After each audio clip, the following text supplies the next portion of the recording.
Blanchard, how are you, dude? Welcome to Pretty good. Permastoked. How's it going, man? Good, man. How's it going? I heard you just got out of the water. Yeah, it was crazy. November 10th and 75 degrees and 15, 20 knots and pretty awesome kiting session. Wow, what body of water was that, dude? You know which one. That Lake Erie you were on? Lake Erie. Oh yeah. Okay, I'm not sure because I know you also frequent Lake St. Clair, don't you? Yes. Yeah, Lake St. Clair, I would say is like my home lake. Um, Okay, uh, Lake Erie definitely I've been spending more and more time in Lake Erie. Um, nice. yeah. So what's the draw to Erie? Um, the east side of Point Pelee gets some pretty excellent waves. Um, I kind of didn't really. I always looked at a map and thought there was some potential there on the east side of Point Pelee, but it wasn't until maybe like 5, 6 years ago that I really started to explore that area.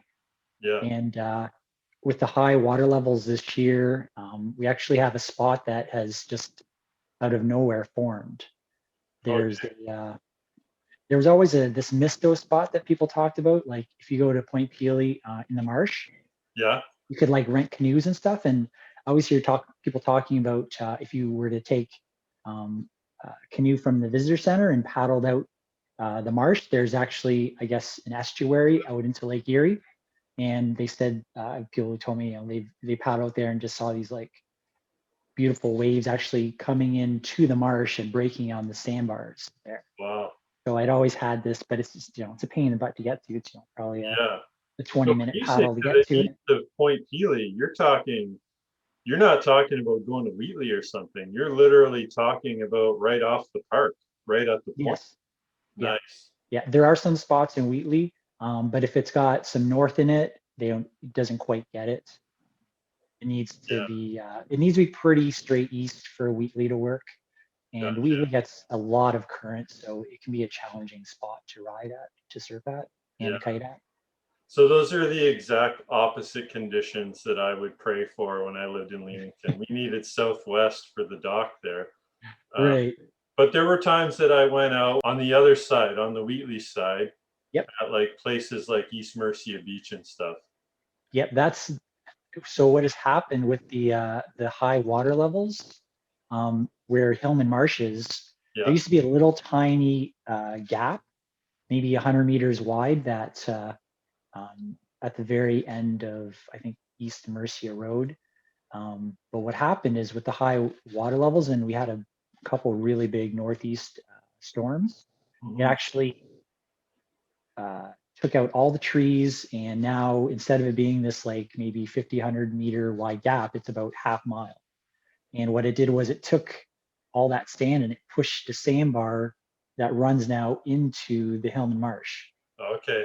And so now you've got this opening out into the lake that's like a half mile wide. Then you've got the sandbar that kind of wraps into the marsh. And on Okay. a east wind, the waves just come right in through that opening and are actually breaking on the sandbar on the inside in the marsh. Wow. Um, it's just an amazing spot. And so we always wanted to kite it, but it's swampy and it's all like lined by trees and marsh. So it just wasn't accessible. But now with the sand spit that's formed, we can actually kite from it. I surfed it a couple weeks ago. Um, my buddy surfed it 3 days ago. He said it was good. So we have this new spot that wasn't there 2 months ago. Wow. Um, Because of the high lake Pretty, levels. yeah, it breached the shoreline protection, and just like it's crazy. The whole shoreline has changed. Um, the one spot at Hillman Marsh where I surfed maybe a month ago, now literally the spot I was surfing at is now dry land. It's Wow. literally a sandbar. Doesn't even It's exist anymore. yeah, it's so crazy because there are these rocks. They put in this rock shoreline protection, Okay. so it was nice because it can get pretty big there actually. On an east wind, you got like 200 kilometers of fetch, and Yeah. so though that rock protections that IRCA put in, you could actually paddle out protected by those rocks, and the wave was literally breaking right there.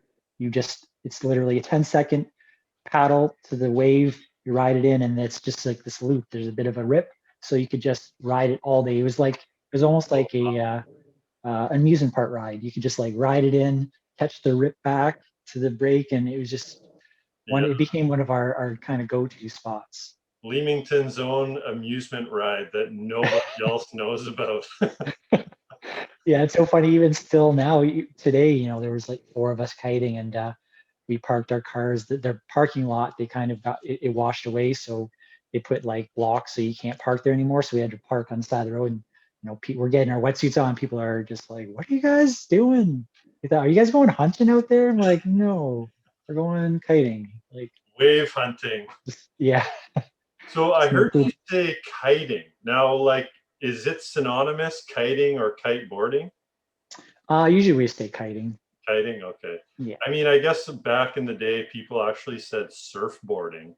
So yes, maybe it's just kind of evolved from kiteboarding into kiting. Okay. Yeah. Right on. So, dude, Tim, what are the sort of ideal conditions for kiting then? I mean, you don't necessarily need waves the way we need waves for surfing. No. But I imagine you definitely need the wind. Yes. So like I grew up in the area just like you. I grew up in Puce, and from like an early age, I was just I don't know why my parents aren't into any water sports, anything to do with boats. I just was obsessed. I think I remember like in grade 1 and 2 wanting a windsurfer. Like I was asking for a windsurfer for Christmas. I remember a couple of houses over, there was a guy who windsurfed, and he'd always set up the sails in the backyard and be playing with them. I was just like, I'd see it every once in a while on the water. We lived just a couple houses down from the water in Puce on Lake St. Clair. And I just was always fascinated by it. And in high school, my aunt had a cottage up in on Lake Cowichan near Aurelia. And before you go any further, I just want people listening to know Puce. This is where my grandparents lived. This is like French farming country. Yes. I mean, it's really not what you would think would influence a waterman or surfer. No, I always felt like I was somehow put in the wrong family. I was growing up like, I think, so when I got into high school, I was just, all I wanted to do was surf and windsurf, and I was just like, how did I end up here and not in Maui or in Australia? Yeah. And eventually, after high school, I did 1 year university, and then I was kind of like, yeah, not feeling it. So I'm going to Australia. So I got a ticket and went to Australia, spent a year there, and in New Zealand. That's where I'm like, yeah, surfing. This is the lifestyle I want to live. I need to be on the beach, in the ocean, and came back and finished university. And then I was just like, as soon as I'm done, I'm like gone. I moved to Victoria, and all I did was basically, work odd jobs, landscaping, and just so I could windsurf and surf as much as I could. And actually ended up getting a job with Mad Science, and just doing like science experiments for like at schools and for birthday parties. And I had this was your job, like doing birthday parties and yeah. Like so I odd jobber guy. Yeah, so I did 4 years. Like I did a degree in biology and geology, so I wanted to go into the environmental theory field, and I figured Victoria. And of course, you move to Victoria, and like everyone has a environmental sciences or biology degree. So really, like impossible to get a job in the field. So I'm like, okay, I guess I'm landscaping and doing odd jobs. So, but I was okay with that. I just was, working odd jobs and trying to get on the water as much as I could. And eventually, so I ended up at this out of school program doing like science experiments, and just found out that I really enjoyed working with kids. So went back and did teachers college and became a teacher. I wanted to go into medicine, but then the thought of medical school and not being able to windsurf and surf as much as I liked kind of put an end to that, too much working, not enough surfing. Exactly, and that was going to definitely not work out. So, Yeah. and then teaching him like the summers, feel like travel and surf during the summer seemed like a pretty awesome, prospect. So Yeah. Yeah. I started in like biology, thinking kind of medical field, but then I got really interested in after like traveling geology. So I Okay. switched and kind of I kept my geology or my biology, but also got a major in geology. And I figured I would basically work for like companies like exploration. When I was living in Victoria, I met this guy that was just living on a sailboat working for a mineral exploration company. And he Okay. just spent the summer on a sailboat going to different islands and getting samples for the company. And I'm like, I could see something like that. Yeah, that's So pretty cool. I thought, working up north in the mining camps or something, that's kind of where I pictured going with geology. But yeah, I Yeah, definitely especially didn't. on the BC coast somewhere. Yes, yeah, BC or even Australia, going back to Australia. Uh, So, but here you are teaching science at kids' birthday parties, and at yeah, this time you're surfing and you're windsurfing pretty hard, right? Was it yeah. windsurfing that was your sort of gateway into water sports? Yes, I mean, I always wanted to surf, but of course, I didn't think you could surf here in the Great Lakes. So I'm like, well, I can't surf, so I'll windsurf. And Lake St. Clair just doesn't have enough fetch to surf, anyways. So windsurfing was the one thing that there was to do here that So what year? What percolated. year? This is like late '90s, right? Yeah, I started. I was in grade 9 when I discovered windsurfing. Like I'd always wanted to windsurf, and Yeah. finally they had a windsurfer. They just bought one, and it was sitting at the cottage. And we were there for a week, and I windsurfed like 10 hours every day. The first day, I ended up getting blown downwind miles. My dad had to rescue me on a little, Wow. they had a little aluminum boat. He had to come and rescue me. And then the next day, I only ended up like a mile downwind. And then the third day, I was able to like hold my ground. And then I'll never forget. I think it was the second last day. It was really windy day, and I got my first actual planing. Mm. So actually getting to board on plane and actually going fast, and I was just like that was it. That feeling of planing on a board was just I was hooked. And then of course my parents weren't very happy about that, because now all I want to do is like buy a windsurfing board and just windsurf. And eventually did find one in the classifieds like a year later, and took like all the money I'd saved for like the last 10 years, bought really crappy windsurfing setup. I totally got Yeah. gypped, but got me out. And so That's all through funny. high You're school, on I Lake St. Clair, and I mean, you weren't far from Erie, but you didn't no, know the potential of the waves at that time. I did not. That's Basically, incredible. I would take my gear and I'd put it on. I would carry it on my head. We were about maybe 10 houses down from the lake, so I'd put it on my head and I'd carry it down the road over the railroad tracks and go. We had a little tiny like parkette at the end of the road, Yeah. and people thought I was crazy. Especially it was like a 12-foot huge board. Like it was, Oh by the yeah. time I got there, I was exhausted. Yeah. No. Um, Yeah. yeah, I didn't even the first time I actually did. I got a roof rack for my car. I think this is maybe like grade 11 or maybe grade 11 or 12.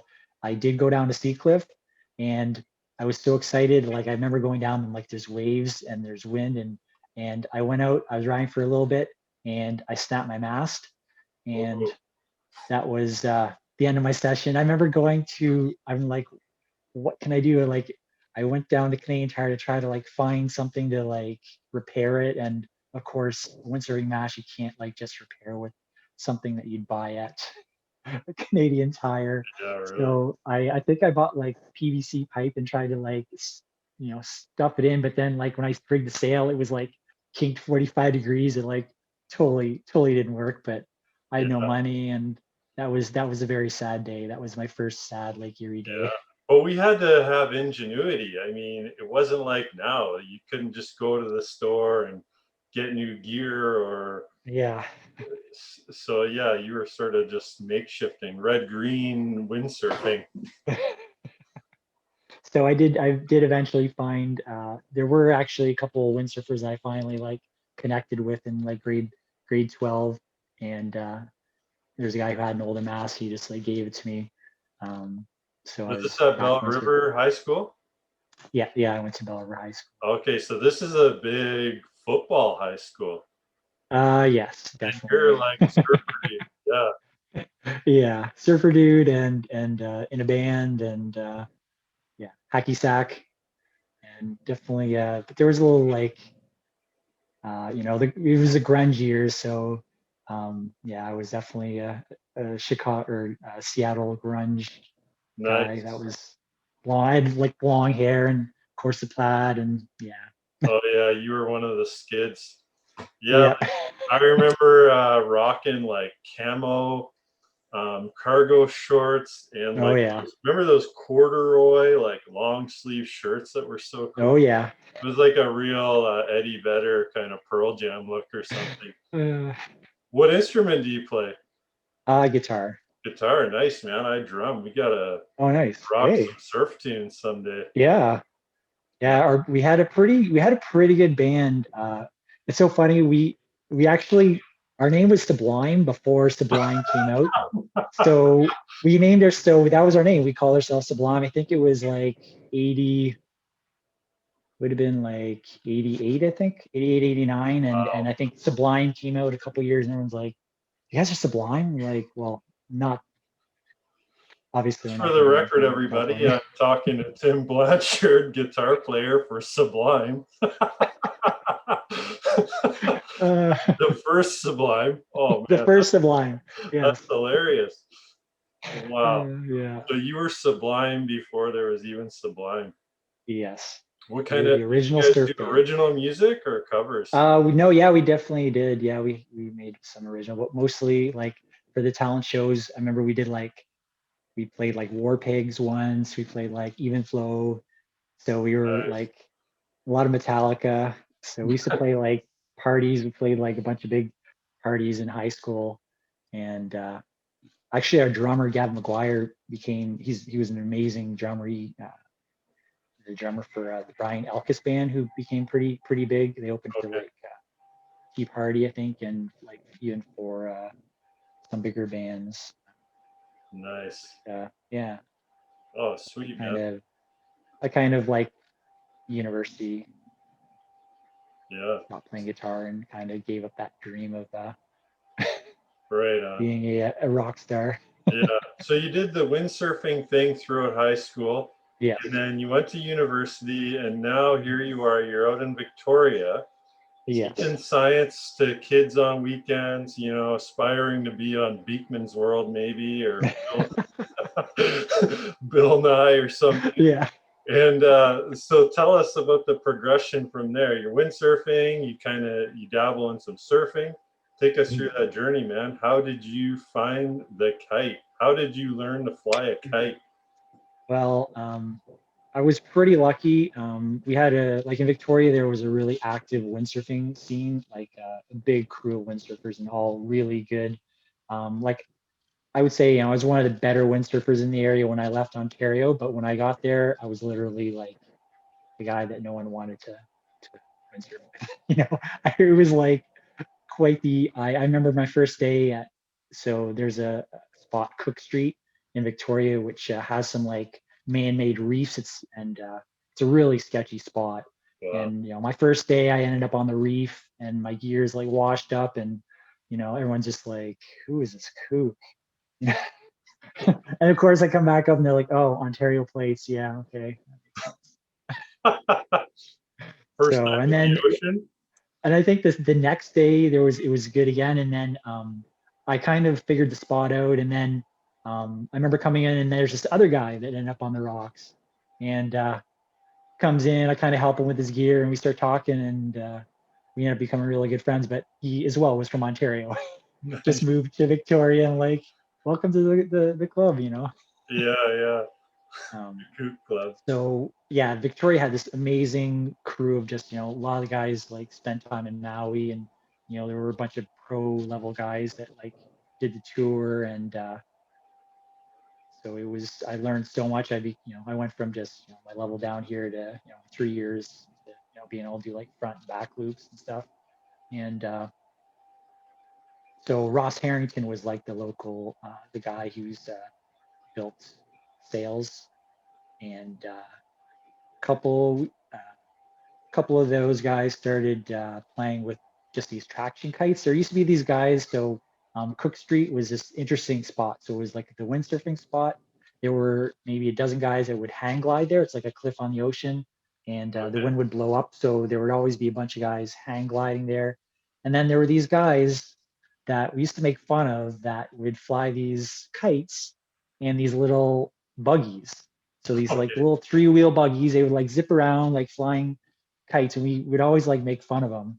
And then I secretly want to do it. well, one day, a couple of the windsurfers like were flying the kites, and we're all just like, "What are you guys doing? You're flying the kites." They're like, "Well, there's this new sport." We're like, "What new sport?" They're like, "Kite surfing. You haven't heard of it?" We're like, "No. What's kite surfing?" Like, well, you do it with like you take the kite in the water as if it's a sail, and I'm like, okay, so no one really paid much attention to it. But then a couple of the buggy guys started actually switching over, like, and trying it on the water. And at first they would usually always end up putting the kite in the water, having to swim in. One time I had to rescue the guy. I'm out windsurfing, and he dumped his kite like way offshore. We're talking like miles offshore. So I didn't realize what the kite was like. So the original kites weren't meant to float. They Uh, they would go in the water, and they would just like soak up the water, and they would literally turn into 100-pound bag. oh no. So I went out to him, and I'm like, "You need help?" He's like, "Yeah, can you like bring me back in?" So I kind of like just pull the kite up onto the my board, and it's like, the board is like sinking now. The kite's so heavy. So I'm just like, shit, like this is gonna be sketchy. We're like 2 miles offshore. So it takes like an hour to tow him back in. And it was hard. Like Wow. I was exhausted at the end trying to like sail with him on the back of the board, the kites just all over the board, just like wrapped around my legs and everything. And So so we get in. you were actually windsurfing back into shore? Yeah, so I actually pulled him. Yeah, so I pulled him Wow. back into shore, like the wind side shore. So you kind of go out and then come back in. So like that's how you usually sail there. So we get back into shore, and then we notice that one of the Coast Guard cutters is like offshore circling around. So we get up to the top, and they're like, everyone's at the cliff, like, you know, checking to see what's going on. And finally, we're like, "What's going on?" They're like, "Oh, well, some hang glider ended up in the ocean, so they're trying to find him and rescue him." And we're just like, "Oh shit!" Like this is like one of the Coast Guard cutters, like 200-foot, like big ass, like Coast Guard, like ships that you see offshore, like in Oregon. And Yeah. so they're circling around looking for yawn, thinking, because if a hang glider goes in, it's that serious. Like they can definitely, it just will sink and they could drown. So I rescued him, and we're just like, "Oh, okay." Oh, Yeah, so I they think thought it was a hang glider, but it was actually yeah, the guy it was you actually, yeah, the guy that I rescued. So Oh, nice. yeah, So did you reveal that to them or did they keep yeah, we did, yeah. okay. We were worried that like we'd get in trouble, like Yeah. he'd get Or you charged, but it's did just his job with the Coast Guard. but that happened all the time because it's like right downtown in Victoria, and it's all tourists. So a lot of times tourists would see someone in the water, they think they're in trouble, they'd call Oh the Coast Guard. It happened a lot. yeah. Yeah. Probably rather than So call than not call. yeah, yeah, it definitely is good, but there were a lot of times it's just to have, it wasn't one of the like they had the smaller Zodiacs, but this is actually one of the like Coast Guard cutters, like big ass like Wow. boats like circling around looking for this guy. It's I'm just like, serious. Yeah. "Ugh." Yeah. So at first, like they were kind of flailing. It wasn't working until there was this guy, Grant McPherson. He was like the best sailor on the island, and kind of like how Robbie Nash, when Robbie Nash got into kiting, up until then it was like this weird fringe sport. But you get someone who like Robbie Nash, who was Yeah. dozen years world champion and, amazing surfer and just all around waterman.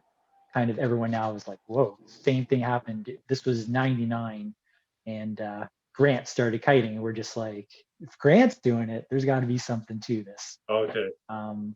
But the funny thing is, so Grant was just light years, like he was like a world class windsurfer. You'd see him out throwing front and back loops, like no problem.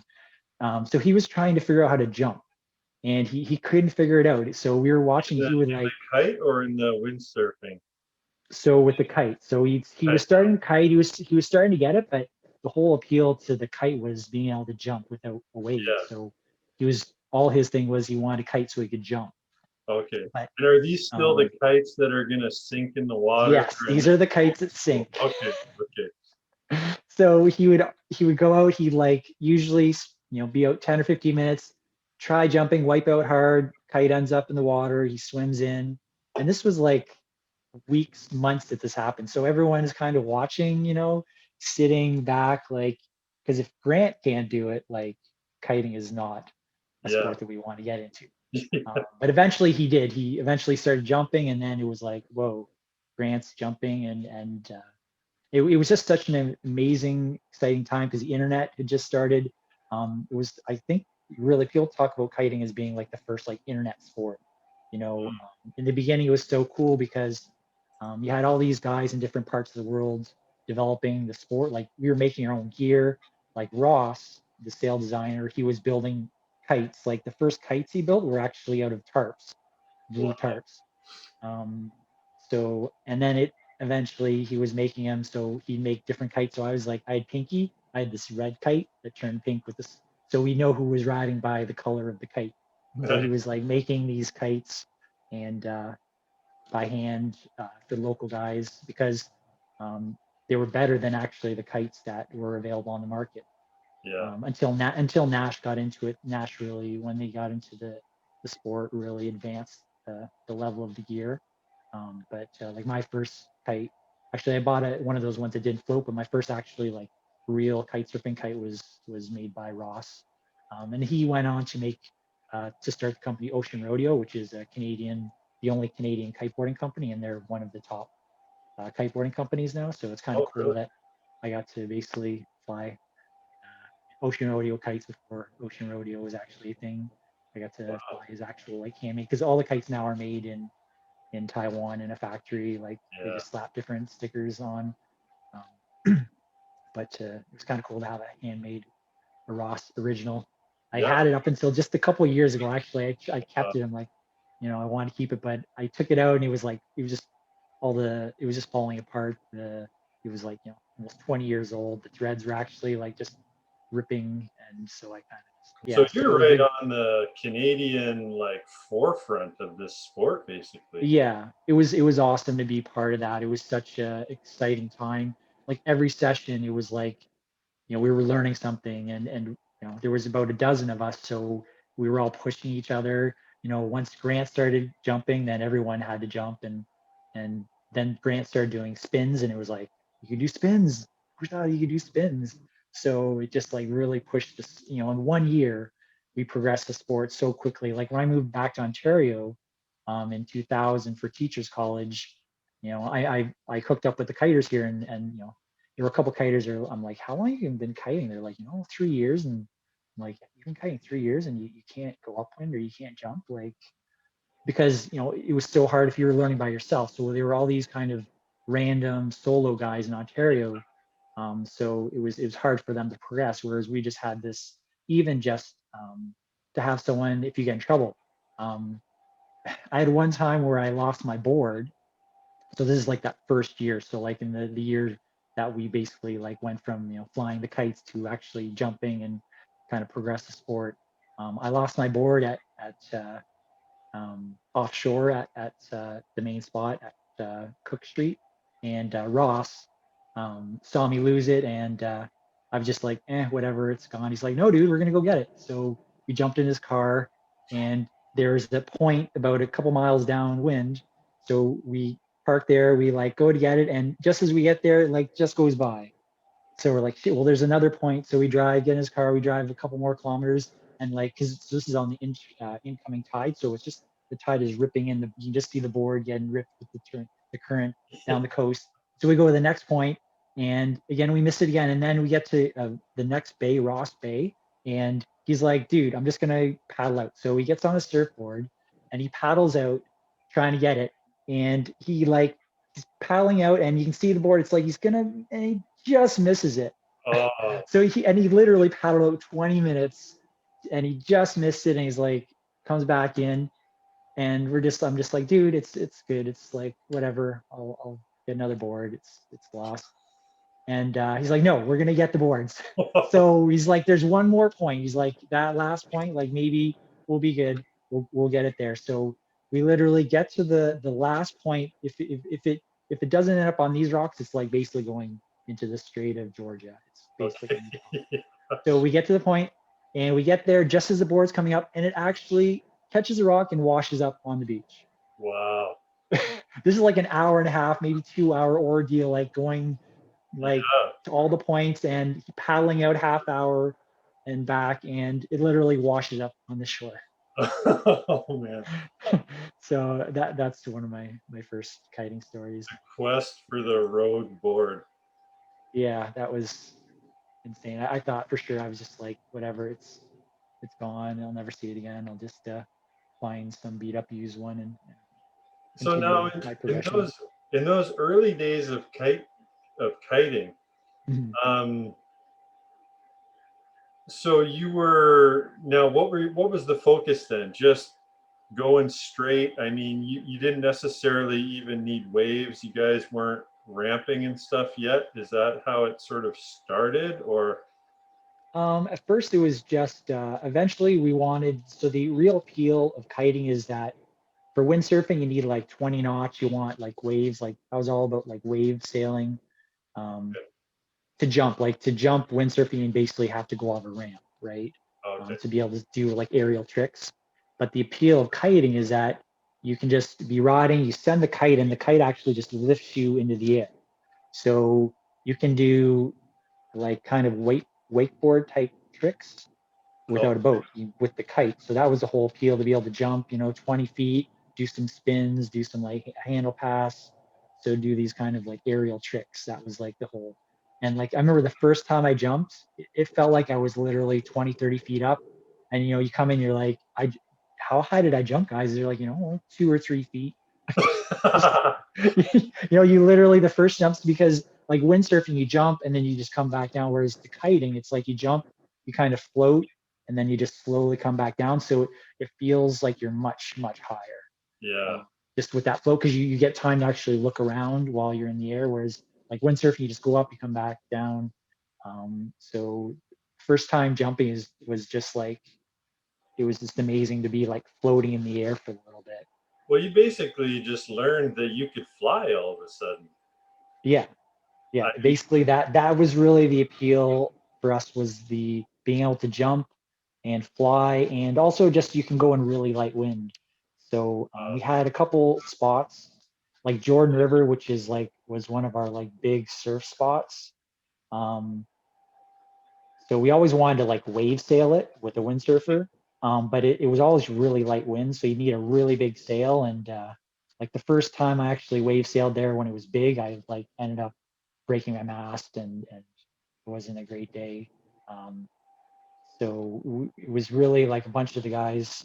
It was like our dream to be able to like not surf it, but to like use the wind and pull us out, and then just be able to surf. So the appeal of like wave kiting is to like use the kite to paddle out, and then you just then turn around, and then when you catch the wave, you just basically depower the kite and you just ride the wave as if the kite's not even there. okay. So that's the appeal. Like when I'm riding at Kincardine, like I'm kiting, I'm using basically the kite to get out behind or past the break, and then I'm kind of like out there. I'll usually be riding really slow because I'm just waiting for a set, and when I see a set, I'll kind of like ride towards where the set's going to break, ride a couple turns. And the beauty is now, instead of like having to paddle back out to the lineup, I can just use the kite to like just pull me back out to the outside.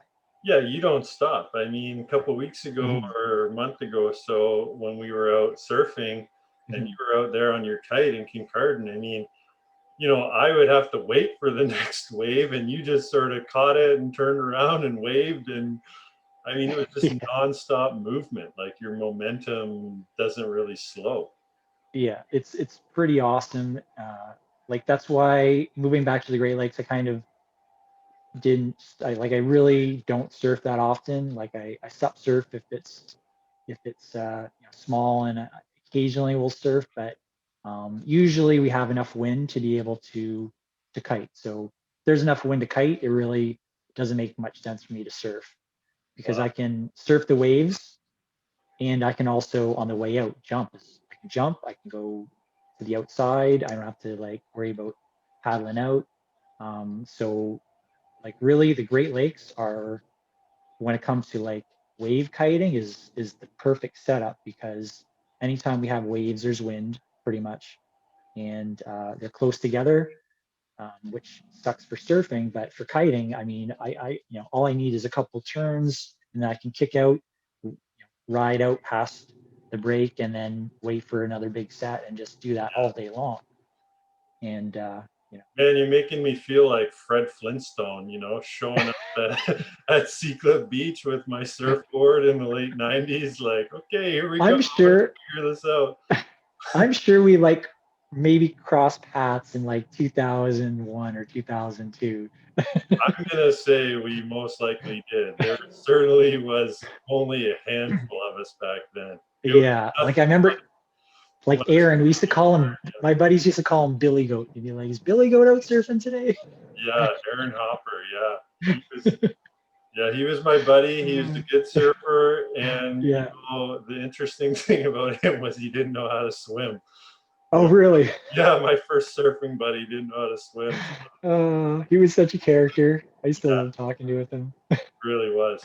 He used to, in Yeah. high school, he used to wear those, the suits that Jim Carrey and Jeff Daniels wear in Dumb and Dumber, like Oh, pink yeah. suit or light blue suit. He used to wear that kind of stuff in high school. And he I had, can totally that I can totally picture. yeah, yeah, in the halls of Leamington High. Yeah, he's Uh, a character. Um, he lives up in Aurelia or something now. We've been talking a little bit, but he's not surfing as much, but I think he yeah. still has the stoke. Yeah. Oh, So yeah. yeah, man. So here you are. Okay, so you're in Victoria now.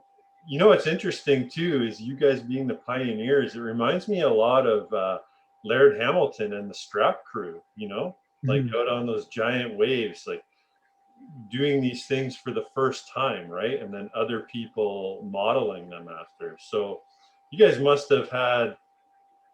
It must have been really interesting to be developing something and usher it in and then see other people doing it after.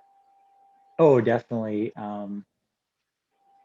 One memory that comes to mind is when it was, I think maybe March of 2000, there was an earthquake, a pretty intense earthquake. It was like a 4 point something that hit Victoria, and it was maybe 4 in the morning, and it woke everyone up. It was like pretty violent, and I remember that day talking to all my kiting buddies, and everyone had been dreaming about kiting when they woke up.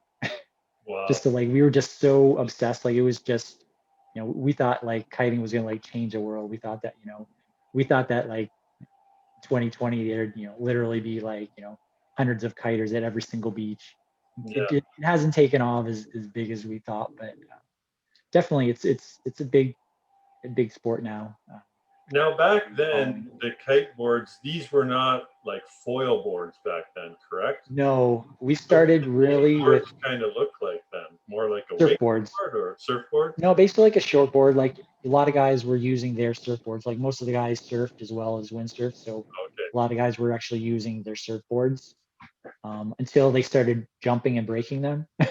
Okay. Found out that like surfboards weren't going to work because when you start putting straps and jumping them, like Oh yeah. snap. So Yeah. Not a good idea. So no. when did competing come in, man? How did you get involved in? Um, that like about 2001, 2002 competitions started to become a thing. Like 2000, the Red Bull King of the Air in Maui started.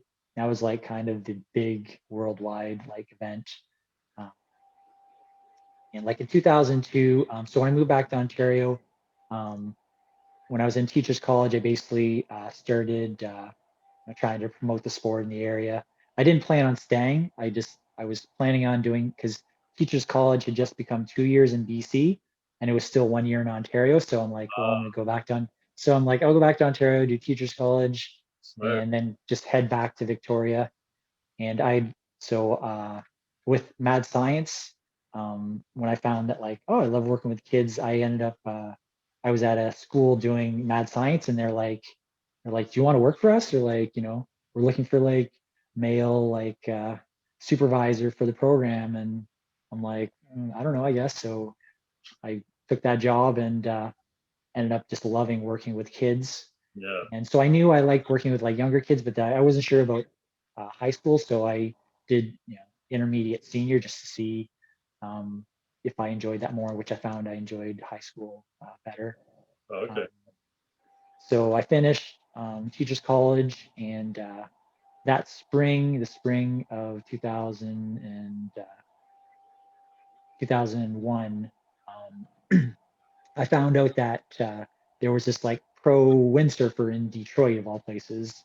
And being I was going to University of Windsor, just right across the bridge, and we ended up hooking up, and he was the North American rep for Nash Okay. and a couple like other brands and he had like he was like the Midwest rep for like Red Bull and stuff. So we kind of started working together, and he basically Nash took me on as like the Great Lakes team rider. So that summer we like toured like the Great Lakes. We went to like the U.S. windsurfing championships to do like kiteboarding demos, trying to get people stoked on kiting.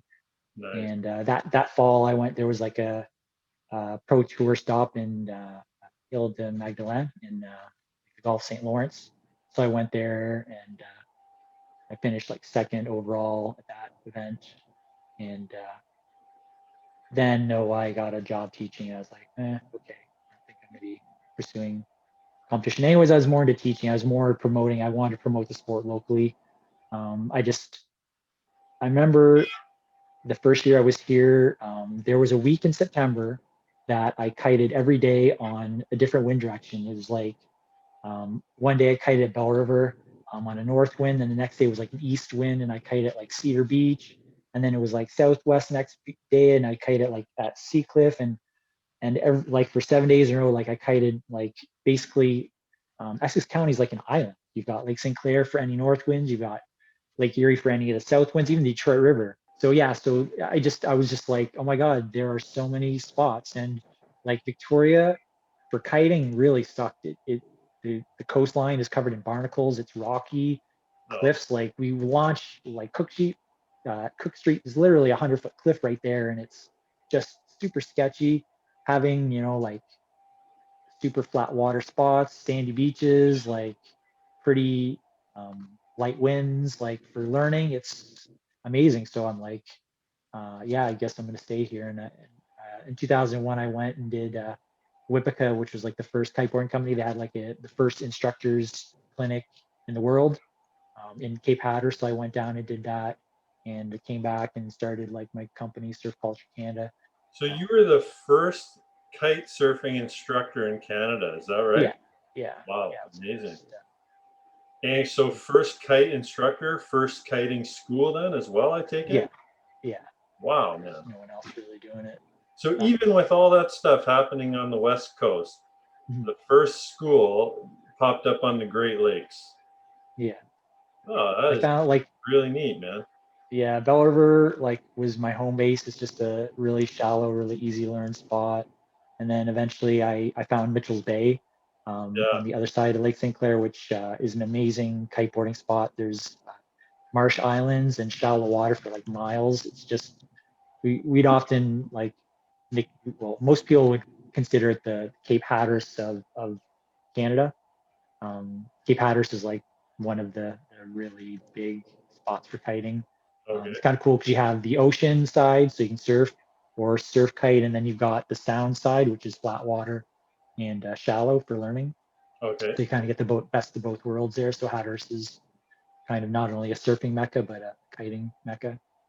Amazing. And yeah, so I ended up staying in the area, and I didn't really wasn't too interested in waves back then in the first couple of years because I was more like most of the riders I was teaching, everyone was new.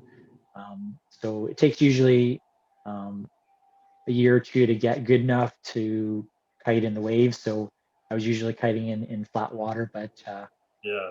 over the years, then we started, as I had a bigger crew of like good riders, we started kind of going to like Huron to kite more, and like other side of Point Pelee, which can get some really big waves on east winds, Yeah. like Kincardine area.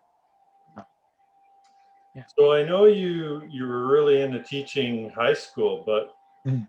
is there ever a part of you that thinks like, oh man, what would have happened if I would have carried on with the sort of professional or competitive side of Oh yeah, oh yeah, definitely. But I was more.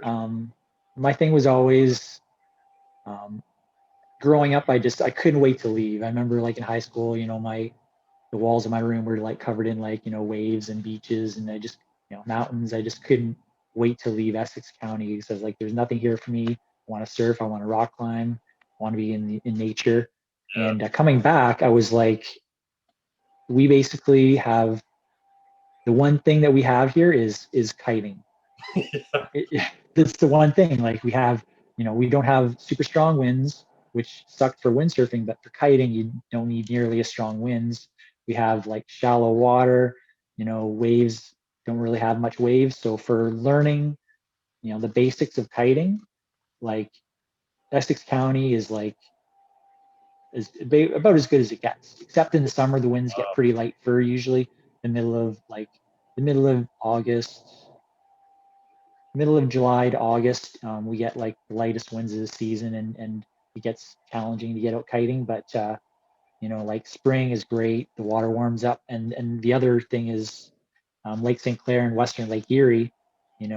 Come April, you're usually in a shorty wetsuit where you go up to like Barrie, up to um, Georgian Bay, or you go to Huron, and it's like 40 degrees still. So our season down here is like we're on the water like April sometimes in shorties, and we're in the water still today. Like water is Yeah. still like 55 degrees, pretty decent, and the air was like 65. Um, so our season is so long down here. We have my amazing spots. The wind's super clean and steady. Yeah. So all the things that I hated before now are kind of ideal, like the lighter winds, the Yeah. steady light winds, and the shallow water, lack of waves. But then we do have the wave spots, um, Kettle Point on Lake Huron, just this side of Grand Bend is probably the best wave spot in the Great Lakes Yeah. for like wind sports because there's a rock reef that goes out, and it protects it so you can launch, and then you get out a half mile and the waves are breaking out there. You can be in like well overhead high waves, and yeah, it's just an amazing spot. I find it interesting that kiting has made, surfing or water sports on the Great Lakes, in one sense, more accessible, Mhm. to a lot of people who don't want to spend years trying to learn how to surf. Right. You know, but then on the other hand, it's less accessible in the sense that you got to have a invest in probably a lot of money Yeah. into a lot of gear. And, I'm listening to you when you talk about, oh, why wouldn't I go kiting rather than surfing? And I'm thinking, but if I want to go surfing, I just put on my board shorts and grab my board and out I go. I mean, your Yeah. setup time and all that must be pretty extensive as well. Um, it's I would say the biggest kind of factor against kiting is the cost. Like it Cost. is a fairly expensive sport. Um, we thought eventually become much more of an accessible sport, but it's still like the cost of the gear. Usually, as sport gets larger and there's more manufacturers, usually the cost goes down quite significantly. But never really happened with kiting. Okay. Like kites basically in 2000 cost $2,000, and a kite nowadays costs about $2,500. Okay. Yes. So Wow. it's like the cost, like inflation, but on a relative basis, the kites really haven't.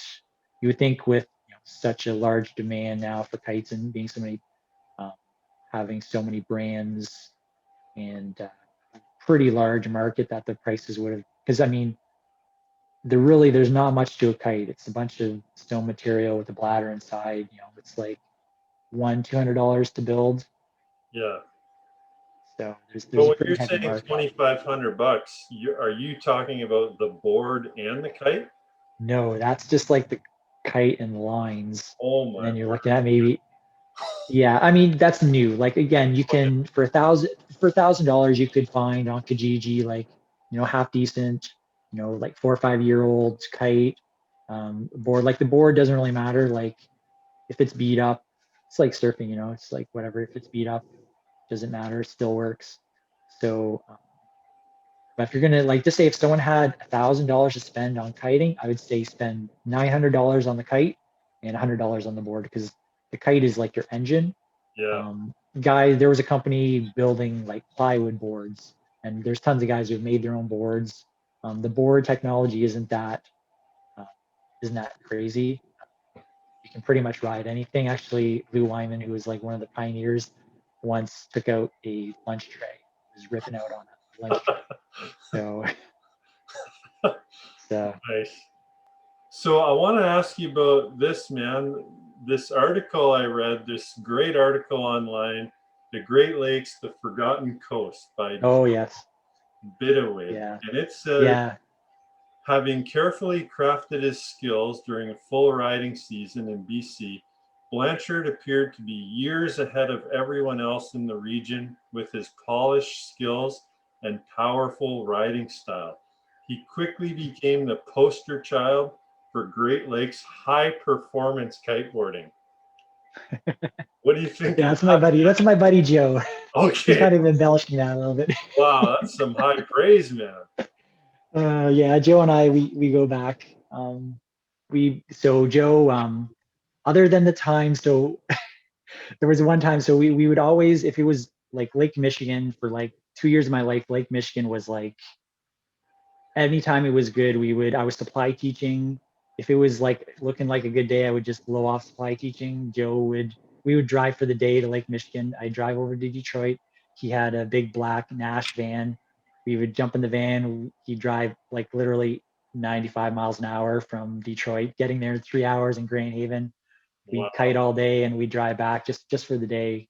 And the one time we stopped at a gas station, like halfway there. I was sleeping in the back, and so he went to go get gas. So he's pumping gas. He goes in to pay. Well, I go in to go to the bathroom. I come back out, and the van's gone. So I'm just like, the hell? So I'm like calling him. Like I think I just got a cell phone. This is like 2001. Yeah. Just like I'm trying to call him, and eventually, like maybe 20 minutes, finally, like he picks up his cell phone. He's like, "Hey," I'm like, "Hey," I'm like, "What's going on?"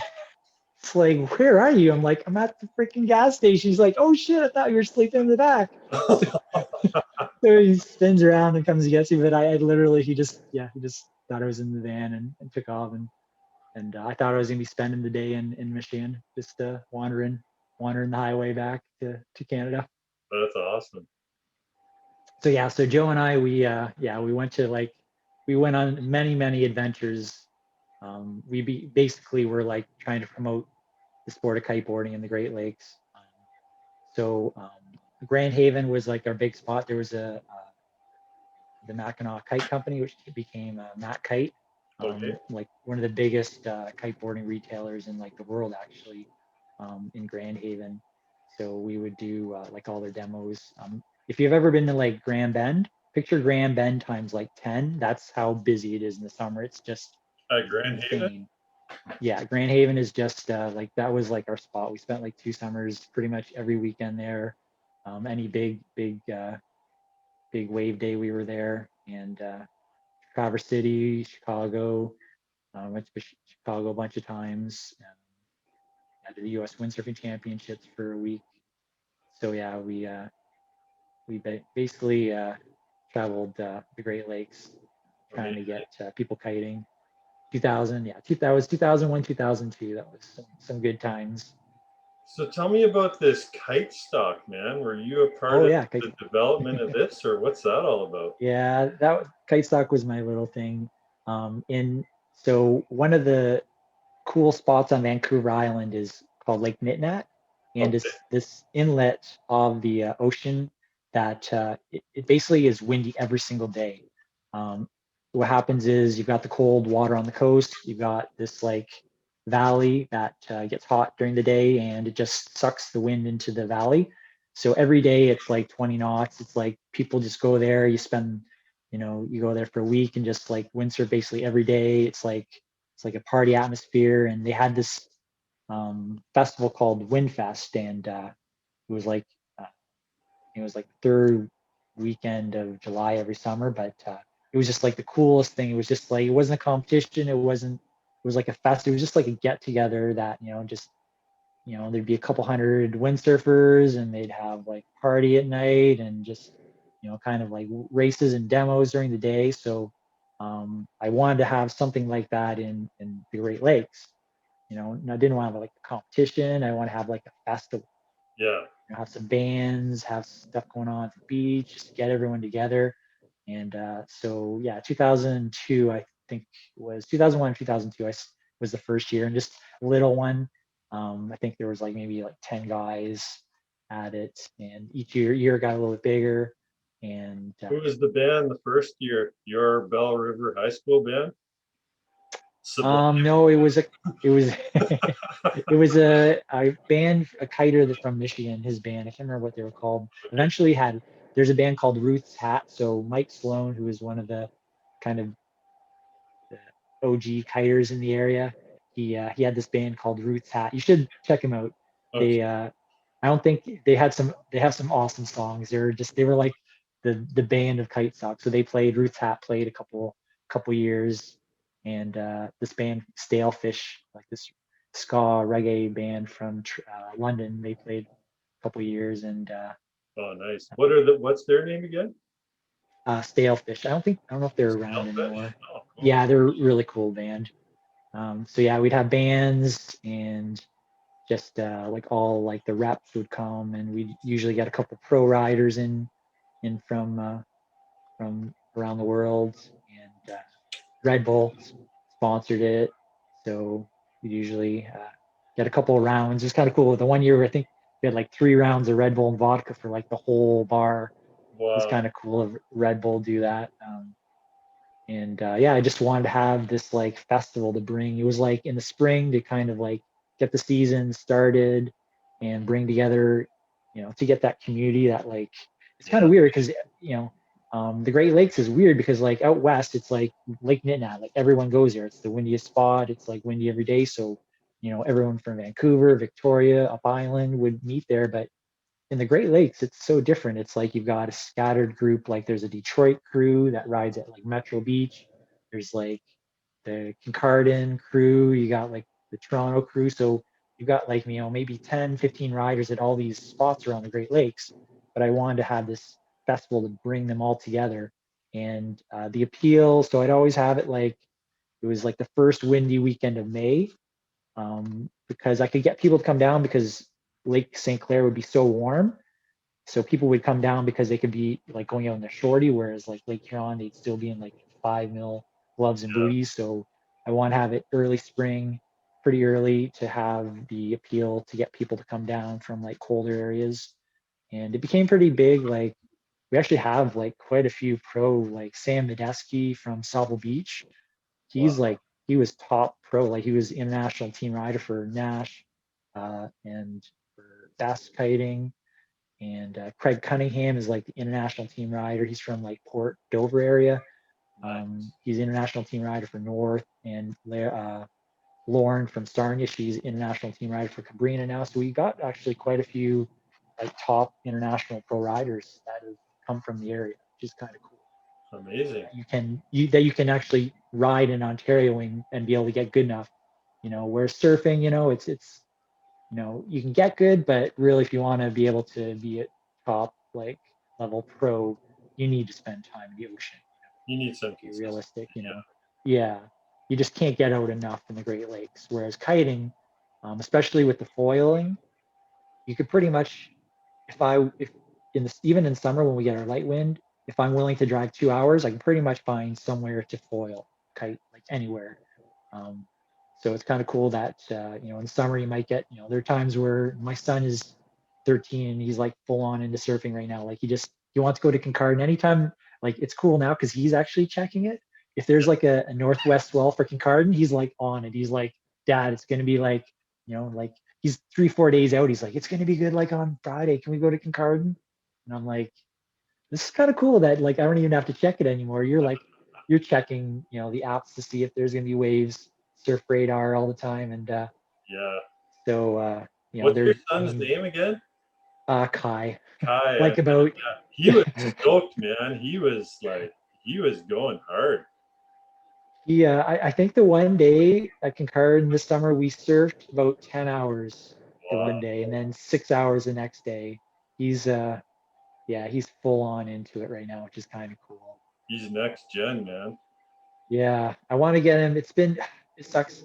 He's been ready to kite for like the last couple years, but with the high water levels that we've had has made it really difficult. He's pretty short for his age, so Okay. um, water that's waist deep on me is like over his head was up until this year. So it's difficult to learn. He's so light, like he's like 70 pounds, so it's hard to get the right size kite. He might go up Um, and never come down. exactly, yeah. And if I put him out and then the wind just picks up like 5 miles an hour, then he's going to be overpowered. And it's like weird, like you know, even just being my son, it's like I worry way more than I thought I'd worry. It's like there's a couple times he's like wants to go and I'm like, I don't know, it's pretty windy, it's probably too much. Even surfing at first, I was like, yeah, it's like head high, like you're only 4'5", like it's like double overhead for you. Well, the day we were out there, the waves were big, and I know he was doing his own thing. You were doing your own thing. I don't know if That's kind mom's of cool. listening to this or whatever, but I was thinking, wow, that's pretty wild. Like, It's Tim cool, like Trumpton. it's cool that now, yeah, like I mean, up until this summer, I would be like right there. I'd be supping right beside him. But it's kind of cool now, especially it's so cool. Like Kincardine, he's got a couple of his buddies his age. Nice. Um, that he's Hudson, his buddy from Toronto. That's pretty much they have a cottage there. So anytime it's good, they're there as well. So him and Hudson, it's like, and he doesn't really want to surf with me anymore. It's like when Hudson and there's any kids his age, he's like, yeah, Dad, you go kite. He's like, yeah, why don't you? It's kind of, he'll actually be like, it's kind of windy, Dad. Why don't you go kite? I'm like, what? I'm like, I think he's embarrassed that I'm a supper. Oh, Like usually at Kincardine, I'll go supping and not surfing. And yeah. I think he's like kind of embarrassed by He's like, yeah, Dad, you should probably go kiting. I'm like, Wow, you're not. why?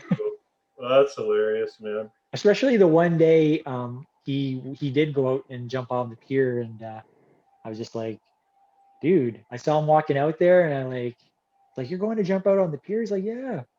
And it's kind of cool. He graduated to jumping on the pier this summer and Wow. hanging out on the outside with the big boys now. Yeah, he was out in the deep stuff, that's for sure. Yeah.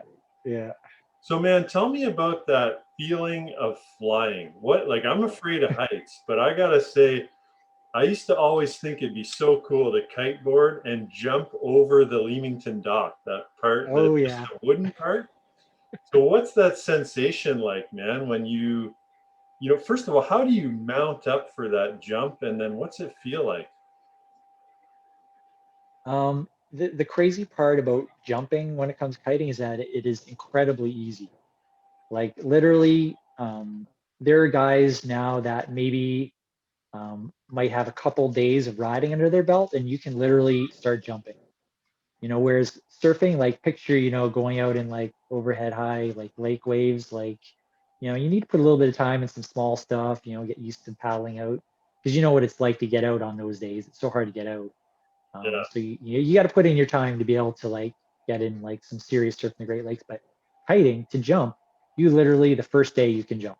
Wow. So guys that are not really that good riders yet, like they've just maybe only have like 10 hours of riding under their belt, can start jumping and flying, which is crazy. I don't know there's many other sports that, with so little time you can start to do extreme stuff.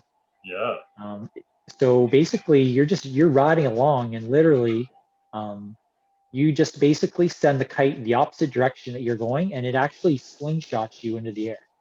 So you don't even need a wave. So you use the kite to propel yourself up. And it's the technique to do it is literally pulling a bar and doing like this is literally technique. Like that's all it is.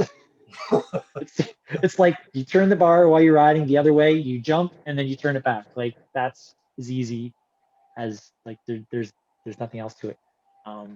Yeah, and it's cool. You can you don't need that kite. You can just ride and just jump off waves as well. Yeah. But if you do the wave and the jump at the same time, that's where you get the huge air. So if you see Oh, like guys at Kincardine getting big air, they're lining up a wave. So they're going out lining up a wave, and so they go off the wave to jump, and then they send the kite at the same time, and that's where you can get maybe like twice as high. wow. So when you see like pictures of guys getting like massive, like 50, 60 feet, they're usually Holy. using a wave as the ramp to get them that extra boost of height. But it's cool. Yeah, you get up there, you're just floating. You can actually like just kind of look around and you just slowly come down. So Wow. that is the cool part. Eventually it becomes a parachute. You just come down really slowly. So So is there any I'm risk of the uh, sail losing its glide or anything, and you just oh yeah. Oh yeah. cannonballing 50 feet down? Yeah. Yep. Yeah, there's that where you jump. The kite does something called luffing out, where it actually just falls. So you're maybe 50 feet up, the kite lefts out, and you just literally just drop as if there's nothing. So you just get dropped from Oof. that height. So that can happen, which really sucks. Yeah. The older kites used to do it a lot. The newer kites are pretty stable; they don't do it that much. But if you really mess up the jump, it's going to happen. Um, So then, what and kind of then depths are you going out into when you're kiting? like water wise, you Yeah, mean, you or going into the deeper stuff, or oh yeah, you can go as far as you want, but again, the rule with kiting is you don't ever really want to ride when you're beginning, especially farther than you're willing to swim. oh, So okay, I mean, shit happens. Like I've had like bladder explode on me before. I've had a line snap on me. So I mean, if you're riding out 5 miles from shore and that happens, I mean, you're swimming back in. So uh, wow, generally you'll see most guys they don't go that far out. You don't want it. Like some experienced riders, like sometimes even actually today I at one point I kind of rode way the heck out. I maybe rode like 2 miles out into Lake Erie wow, and it's like sometimes it's cool to just ride out so that you get to like when you're on a boat and you're just like shoreline is just like yeah. on the horizon. And so sometimes it's cool to do that, but you have to realize that if something goes wrong, uh, you need to be self-reliant and you're going to have to get back somehow. So do you have any? Generally, Sorry, go ahead. no, it's okay. I was gonna say, do you have any goals, like to say kite to Pelee Island or across the Great Lake or anything like that? Yeah, we've talked about doing a lot of stuff like that. Like, there's that paddle across Lake Ontario, that kind of started. We talked about doing a paddle, or sorry, a kite across to Point Pelee a lot. From Okay. Point Pelee to like Pelee Island, like stuff like that is Yeah. like a crossing, like a official thing. Uh, but yeah, I don't know. It doesn't really appeal too much right now. The type of crossing thing. I always wanted to have like a an event at Seacliff Beach. Actually, in the fall it can get really good. Like the waves can, especially like those waves for surfing are they're okay, but like for kiting, those are actually perfect waves. Yeah. They're close together. Um, They're super steep. So like for kiting, wave kiting, Sea Cliff is a super awesome spot, especially the bounce back, Oh, the the mini wedge as we call it. You know, I'm sure you're aware of what I'm talking about. The waves, they hit the pier, they come back, and you get the interference, oh yeah. the double up waves. It's just like So soup. I just remember being in a giant soup bowl. Yeah. I think I sent you a picture. I was out there maybe a month ago on a like a 30 knot southwest day, and my buddy came out and got some pictures, and Yeah. kind of got a picture with like there was a bunch of troughs in front of me, and then you can see like just the random peaks everywhere around me. And honestly, Right? that's what I grew up surfing in. So when I got to the ocean, I was like, couldn't believe when I saw what a How easy to wave that how thing easy it was. is to paddle out. Yeah. You mean all waves aren't like it was giant, choppy, soupy mess? Like I couldn't believe it. Yeah. Yeah, the stuff you were out in, I used to work on a fishing boat, and it would get really rough out in Lake Erie, and the stuff Oh you yeah. were in looked like Yeah. you were out in the middle of the lake somewhere. Mhm. Yeah. Yeah, it's crazy how when you get offshore on Lake Erie, because the problem is it's so shallow in most spots that they're breaking a mile offshore. Yeah. So you don't really see, like, you've got the waves inshore they're breaking, but like when you get out kiting, you can get out past the break and get out into the open lake, and you see how big the waves out there get. They get pretty awesome, especially like Seacliff is, what, I don't know, there's maybe 30, 40 kilometers of fetch. So, you can only get maybe, on biggest days like head high, but um, I'm really obsessed with the Point Pelee, the east side of Point Pelee now, because when you get an east or northeast wind, you've got like a full 200, you've got from Buffalo all the way to Point Pelee, that whole fetch. Wow. I remember reading an article like the biggest lake, the biggest wave recorded on the Great Lakes actually was off Point Pelee. I think Really? 28 feet in from like the highest official recording from a freighter was like average wave height was Holy man. 28 feet for like a 30-minute period or something. I had no idea. And In then, my home break, yeah, the yeah. jaws of the Great Lakes. Wow. So yeah, I guess it was like one of those like dying hurricanes with the northeast that blew for like 2 days, like 50 knots. Yeah. And yeah, it was like the freighter was getting 28 foot dominant periods, but dominant heights. But yeah, it can get um, Erio has become my big spot. There's here at Erio, and the waves actually kind of wrap in, and it's like ground swell if it's big enough, but it's got to be really big. It's like if the buoy's not 6 feet or above, it's not working. It's got to be those like magical like Yeah. 8-10 foot northeast days that it works on. But it's actually it's weird.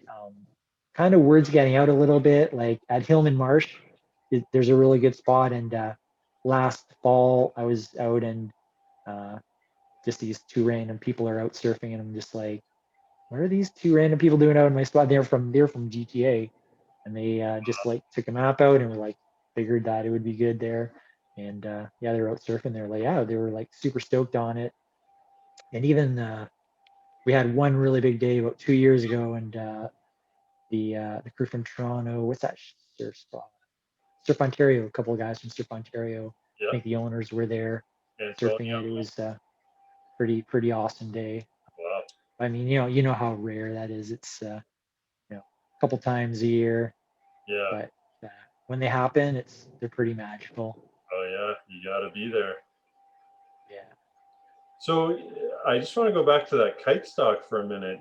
Is that still happening or? No, so like Kai was born in 2007, Keely 2008, and I think 2009 was the last year. Yeah, with the kids, it just became too difficult, and especially the first years it was pretty small, so I didn't get permits or anything. It was small Yeah. enough that but then it got big enough that I was like having to get permits and like find places for everyone to stay instead of just crashing in their car and crashing at our house. So one year we had like 50 people tented at our house in Wallsburg, and yeah, so it became too big to like just be me.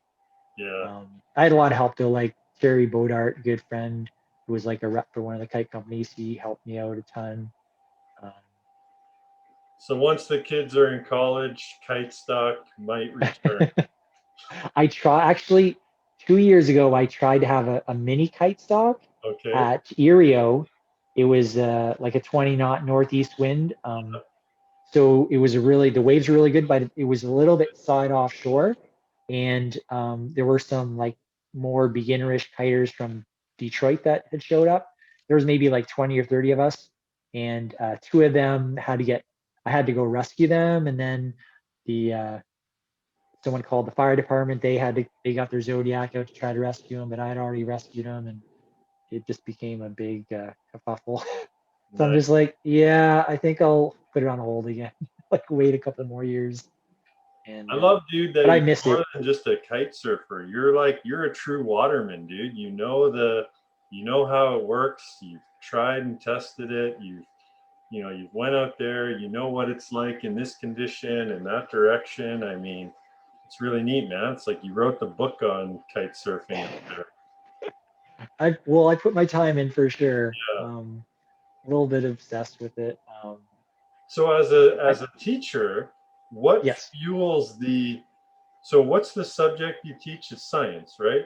yeah, I'm science, yeah, Yeah. biology and science. Yeah. So does your love for water sports fuel your desire for learning and knowing science, or did science lead you to the fascination with water?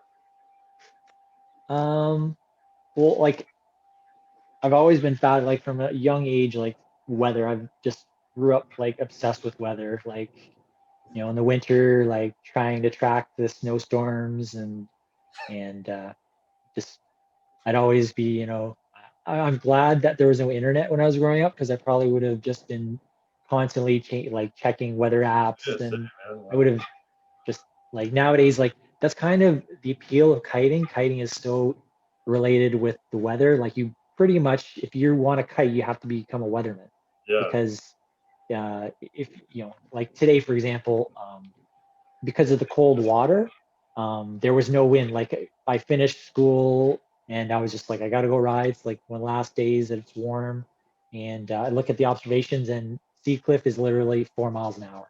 Yet it's supposed to be cranking.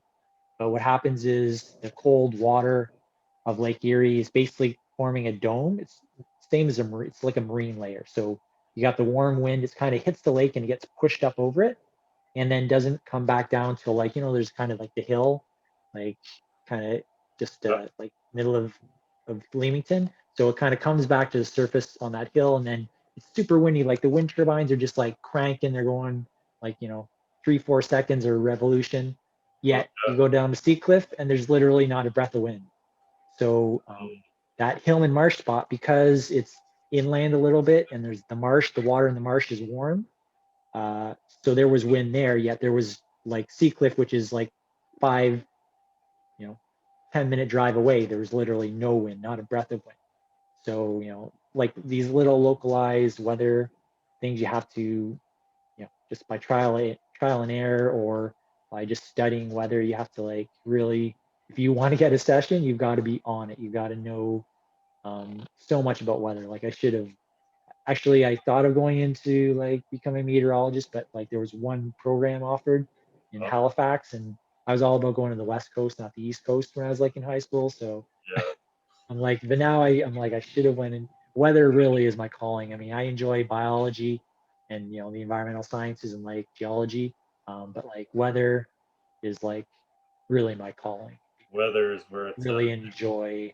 I enjoy like the forecasting aspect of kiting as much as the riding. Wow. I just for a long time, uh, I was like the go-to guy. Like I'd always get emails and texts about. Even still, people usually text me to ask, spot Yeah. going to be. And, It's kind of interesting, like with these water sports, the lifestyle that goes along with it. I mean, at one Mhm. time, the stereotype was that surfers were all like, I'm forgetting the name right now, but the guy from Fast Times at Ridgemount High. Oh yeah, You know, oh, I'm gonna I know you're kill talking about. myself for not knowing. Yeah, I can't think of it either. Spicoli.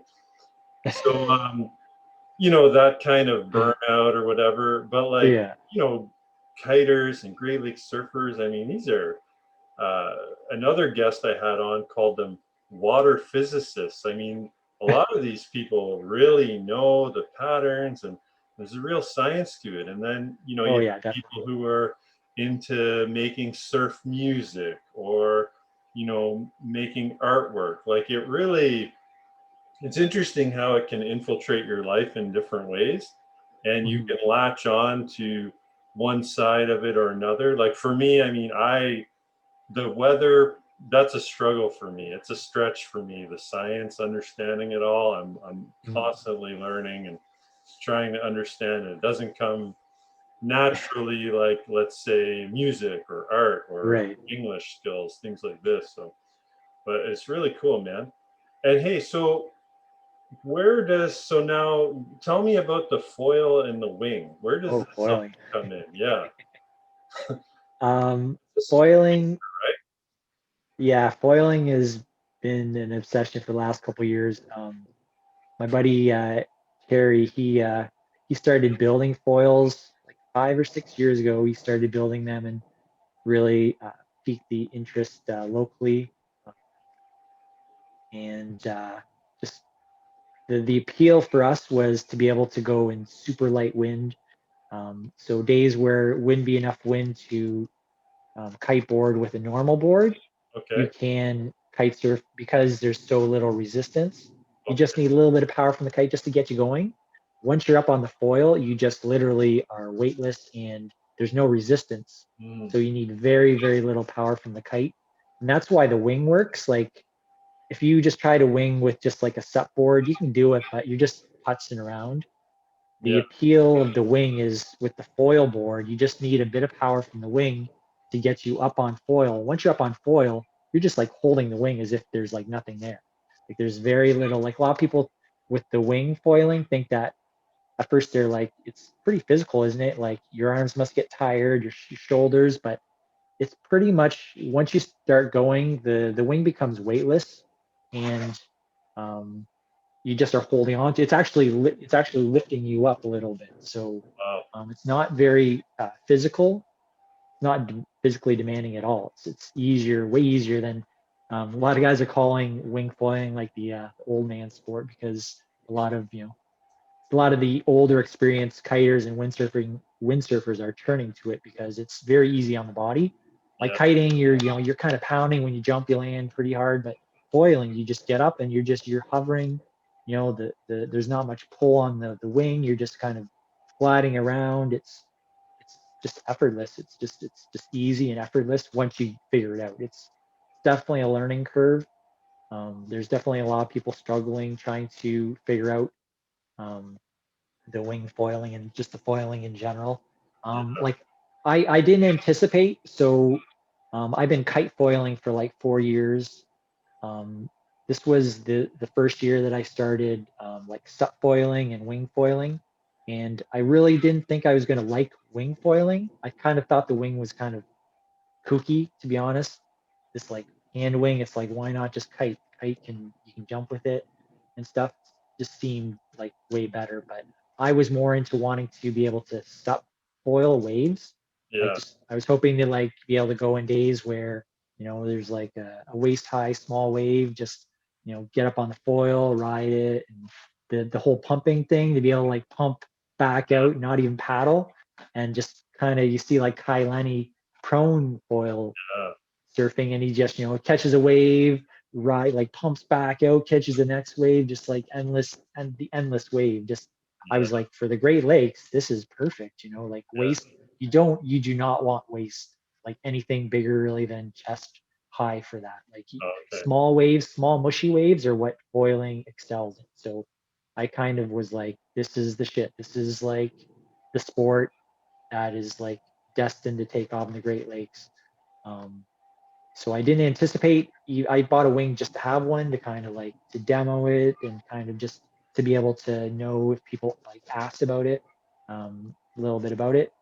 I fell in love with it. I'm up until like the last couple sessions that I've kited, but all summer I was just either supping in the waves with my son or wing foiling. I basically didn't kite all summer. I was just all I wanted to do was get better and better at the wing foil and the sup foiling, the sup wing foiling.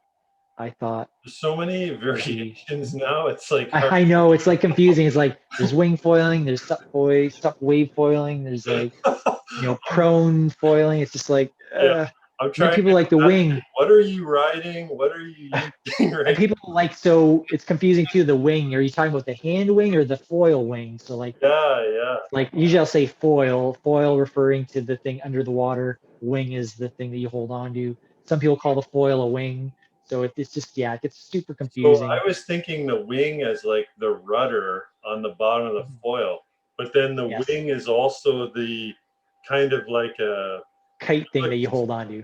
yeah, but it's almost like a wind sail, and the fact that it's Yes. you hang on to it and it's right in front of you, Yeah. not way up in the air. Okay, Yeah, it's basically the wing is basically a windsurfing mast, like a windsurfer without the mast, like the connection to the board. gotcha. Basically, just you're holding the sail and it's just kind of floating around. Yeah. The beauty of that is though, it's like it's not tethered to the board, and you can kind of, if you watch some videos, there are some guys that are getting really good in the waves. You literally you use the wing just like kiting. You use the wing, the hand wing, to like power you into a wave. Then you catch the wave and you literally just hold on to the wing with one hand kind of above your head, and you just are riding the wave while the wing is just like literally, some guys are actually letting go of it. You've got a wrist leash, they let go of it, ride the wave, and when they're done riding it, they just pull the leash, grab it, and just use it. Again, it's trying to eliminate paddling. No one likes paddling. Wow. The It's like future is if you don't bright. need to paddle, if you can use the wind and you don't need to paddle, there should be no paddling. Wow. I And mean, now like we're getting, man, this is amazing, the technology, like, and now there's e-foils and things. I the mean, e-foil. it's just crazy. Like it goes from, I mean, even I think about one wheel skateboards and Mm, all these kind of things. I mean, yeah. the exercise portion of some of these things is being eliminated a bit, and we're just getting into the riding, it's Yeah. pretty wild. Wow. So I thought that so supping with the foil board was going to be something that I was going to like love. Okay. I kind of it's tough. There's like, you might have seen, there's one guy at Kincardine he's been out a couple times. I think he's like on Instagram, like Foil Surf Canada, I think. Oh yes. Um, Yeah. he's been out a couple times. He's usually like down away from the pier, like further down past most of the surfers, like further to the south. You'll see him out sometimes. He's really ripping up. Like I've seen him a couple times, and he's just like, like small waist high waves. And I've seen him now. He's able to like just pump out and catch another wave. But I don't know. I probably put in, like half a dozen sessions, maybe like 10 hours, and it's hard. Yeah. So It's you just like, start with the foil under the water? yeah. Okay. So you see a wave coming, you paddle, and as the wave, you start to catch the wave, you come out of the water. But I Okay. find that I would usually shoot out. Like it's you would get so much speed that you would shoot out. Like my foil would come on the water, and I'd literally just like wipe out and explode. And I just it's tough. Like people that are riding and doing it well are definitely impressive because it's tough. Okay. Um, and even just picture getting out in like um, getting out on like a pretty, like hard day with that huge foil under the water, waiting to like, think about a surfboard, how many times you get hit by the board. Think Yeah. of now that big foil in the water that's like, like just rolling around, like Oh hits your man. arm. And Yeah.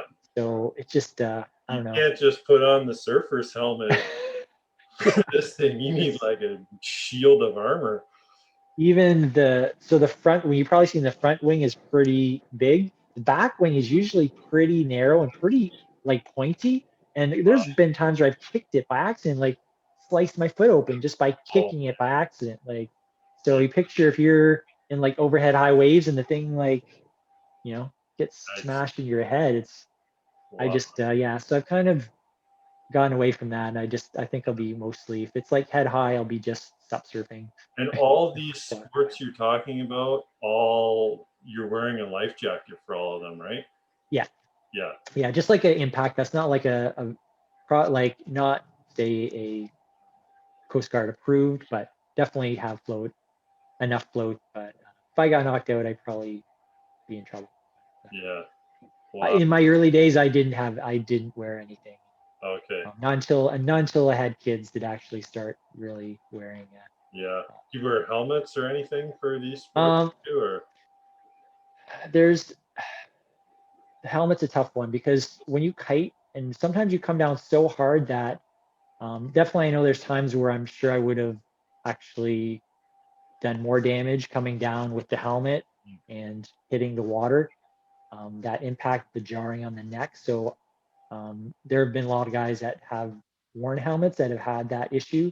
And I don't know, I've never really had any, I can't really see any time where kiting the board would hit me in the head or come close to my head.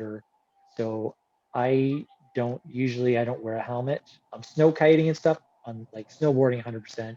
But on the water, the big reason why helmets were pushed for kiting for a long time is because a lot of guys used to use leashes. So they would tether themselves to the board. Well, what would happen is, like when you're surfing, you can just like kind of wipe out and like the board's kind of round there. But what happens with the kite, if you wipe out, the kite can like drag you as if you're getting pulled by a boat, like 20 miles an hour. So what happens is if the kite's pulling you really hard, that leash will load up. And when the board comes out of the water, it can like just come and just projectile at you. So there were people that were killed in the early days where the board tombstone came out of the water just like slingshot and hit him in the head and so you're not attached to the board then? You don't have you're not. Okay. Yeah, so you're not tethered. So there's a technique. So if you wipe out, there's a technique where you actually use the kite to bring you back to the board. Okay. Wow. Like in Concard, it kind of sucks sometimes. Like you wipe out and a wave will take the board, and then you're like in the waves and you're like trying to find the board. So it kind of sucks sometimes, but in flat water, it's not really an issue. Yeah. But definitely, yeah, you don't want to be tethered. There's still some guys that if you do tether, you have to wear a helmet because there's that potential that it could slingshot back at you and hit you. And guys have had like their faces. Yeah. So, dude, you mentioned snow kiting, man. What is that about? Oh, you're living in Owen Sound. You're gonna need to learn about snow kiting. You're living in like, the epicenter of the snow belt. So you should be. I know there's a bunch of kiters in Oliphant. So yeah, snow kiting is Luther. I think Lutheran Marsh, just south of you. That's one of the big spots. Bass Lake, just. Isn't that in Aurelia? Yeah, just aside of Aurelia. That's like the big spot that most of the guys snow kite. So so they do it on kiting as if, so instead of on the water, you're just using the exact same kite, exact same gear with the snowboard or skis. Wow. That really is what changed everything for me, because moving back to Ontario, the fact that I wouldn't be able to windsurf all winter, like I couldn't have done it. But really, kiting is what kept me back here, because the snow, to be able to continue the sport in the winter, because if you don't windsurf all winter, you basically lose it. So you basically, every season living in Ontario windsurfing, you kind of, you start off in the spring, you get pretty good in the summer, you develop your skills, and then you don't ride all winter. So you kind of, it's hard to get good because you have that big gap. Yeah. So you have that big gap and it makes it tough to progress. So, but with kiting, you can continue in the winter, and all the tricks that you would do on the water, you can still do on the snow. And then on the snow, there's the easy thing to like throw up a rail or build a little ramp. So there's all these like extra things that, like we actually, in Detroit, we had 2002, we put on Red Bull and myself and Joe, we put on called the Michigan Meltdown. We put on a snow kite event, and for like a month, I built boxes and rails in my friend's garage, and I brought them over to Michigan in the back of my van. My van was just like full of wood and rails, and we set it all up, and we had this 1 day kite event on Cass Lake, just outside of Detroit. And it was really awesome. We had like maybe 100 guys out for it. It was like pretty cool. Um, and so yeah, that whole aspect is pretty cool to be able to build rails and ramps and fun boxes and just, I mean, here in Essex County, problem is we don't get much snow, but when we do get snow, literally, I'd like leave work and I would just look for a big field, just pull off the side of the road, pump up my kite, go for a session, and jump back in the car and head home. Like just anywhere. It's like so cool to be able to just like pull over the side of the road. You know, it's literally 5 minutes, pump up the kite, attach your lines, rip around for an hour, and pack it up, go home, and as if like nothing. Man, give you a Just board or a food tray any time of year and you'll figure out something to do with it. so that was that. Yeah, the snow kiting aspect. I like the first time I snow kite, I was just like, oh my god. Now I definitely have to stay in Ontario because I Wow. can now ride in the winter, and that's how I met most of like there was a really awesome crew of riders from like the Barrie area that I hooked up with, and Yeah. like 2001, 2002, 2003, we like they would come down. They would basically in the spring come down to my place in Bell River, crash on weekends and ride. And in the winter, I would crash up at their place in Barrie, and we'd snow kite pretty much every weekend. Yeah, Those were the days. that's awesome. So, okay, so you're doing that. Now, what about, let's say, kiting on a skateboard, kiting on a dirt Oh board? yeah, I mean, yeah. That's all things. Even the winging. Actually, when I first got the wing back, so I picked up all the gear and went to Hatteras at March break and came back, and the water was still pretty cold. So the first time I winged was actually at the LDSS parking lot with Kai. So I was on my on my longboard, just like putzing around and it's you can do that. It's wow. awesome that you've got the snow, you've got ash. You can just when I was living in Victoria, the big thing we would take, we actually rigged up skateboards with a mast in the board, just bolted onto it, and we'd windsurf around at the end of Clover Point in Victoria. It was like this big parking lot that came out in the ocean, so it was nice clean wind and it's huge parking lot. So we just like do circles around this parking lot on our windsurfing skateboards Oh, that's amazing, man. during the winter when it was like pretty cold, like 5 degrees Celsius, kind of like didn't really want to go in the water, so we'd session there on our skateboards. Man, now that I'm hanging out with you, I'm gonna have to get a bigger toy box. You know, It's where do you the fit whole all this reason, stuff?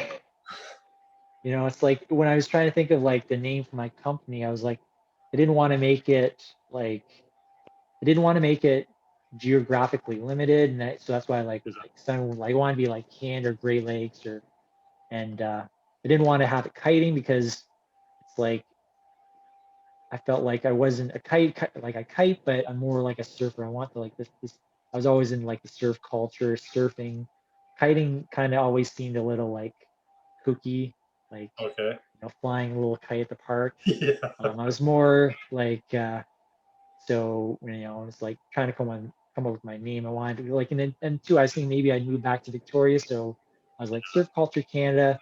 It's like that was kind of what I just to try to be very broad and just like not just kiting, not just I want to be like it's all about being a waterman, like Yeah. surfing, supping, kiting, foiling. That's always been my thing. I want to be good at everything. Yeah. Yeah. Like actually, when I did my instructors clinic in Cape Hatteras in 2000, there was this guy from Michigan who was doing it as well, James Otis, and we became really good friends. And he ended up moving down to Dominican, And Okay. I think in like 2007, he won the Master of the Ocean competition, which Wow. was surfing, windsurfing, and kiting competition. So he was like Master of the Ocean world champion, which was, I thought, kind of was Wow. super cool that a guy from Michigan, Yeah. moved down to Cabarete and became, basically the master of the ocean. Yeah, no, I mean, these Great Lakes guys are not to be underestimated. I mean, Tom Blake No, was definitely from not. Wisconsin. Kelly Slater, not the Great Lakes, but Florida. Yeah. So yeah, don't underestimate the guys on the peripheral. So, dude, what is the future for Surf Culture Canada, or while you're on here, what are you offering to people that they should come check out? I've really been trying to promote the foiling. I think the foiling is the cool thing with foiling is that you can learn it just behind like a boat.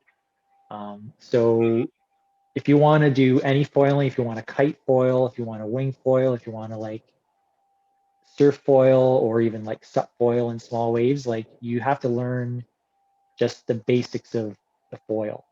And like I have a Sea-Doo that I use for teaching people, and um, so I don't need any like I just need um, flat water, and pretty much we can always find flat water. So problem is with kiting, it's limited waves. We got the conditions. We don't always get perfect conditions.